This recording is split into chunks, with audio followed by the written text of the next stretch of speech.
Red rice అండి. ఇవి night నానబెట్టాను. వాటర్ అంతా వంపేయాలి.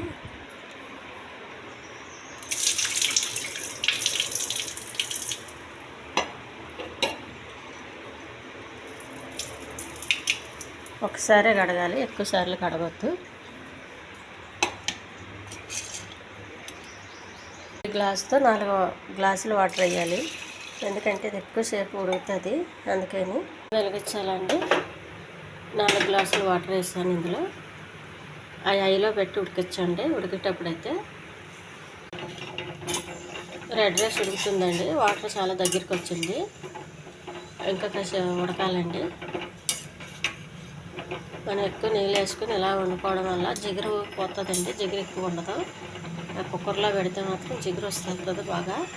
అందుకని నేనైతే కుక్కర్లో పెట్టను. మిగతా వాళ్ళు కుక్కర్లో పెడతారేమో నాకైతే తెలీదు. నేనైతే ఇలాగే వండుతానండి న్యాచురల్గా. ఈ హెల్దీ రైస్ని ఇలా న్యాచురల్గా వండుకుంటేనే మంచిదండి.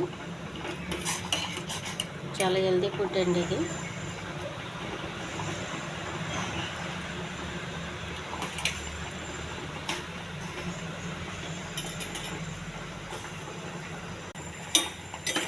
మనం కొద్దిగా వాటర్ ఉండగానే ఆపేయాలండి స్టవ్, లేకపోతే మాడిపోతుంది. చాలా తొందరగా మాడిపోతుందండి. ఎందుకంటే ఈ రైస్ కొంచెం జిగురుగా ఉంటాయి కాబట్టి. రైస్ బాగానే ఉంటుందండి, వండేటప్పుడు జిగురు వచ్చేస్తుంది. అందుకని కొంచెం వాటర్ ఉండగానే ఆపేయాలి.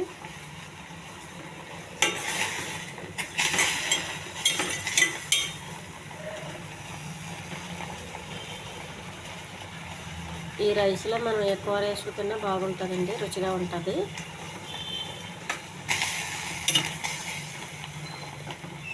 టమాటా పచ్చడి కూడా చాలా టేస్ట్గా ఉంటుందండి. ఆవకాయ పచ్చడి కూడా బాగుంటుంది.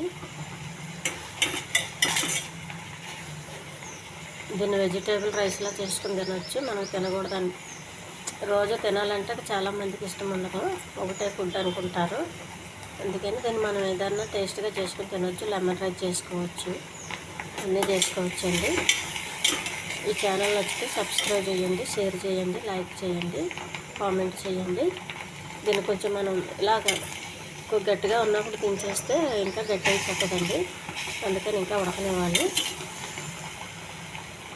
వీడియో టైమింగ్ లేదండి నాకు, అందుకే నేను బాగా ఉడికేంత వరకు చూపించలేను. మధ్యలోనే నేను ఆపేసి తర్వాత ఉడికిస్తాను. ఈ ఛానల్ నచ్చితే సబ్స్క్రైబ్ చేయండి, షేర్ చేయండి, లైక్ చేయండి, కామెంట్ చేయండి.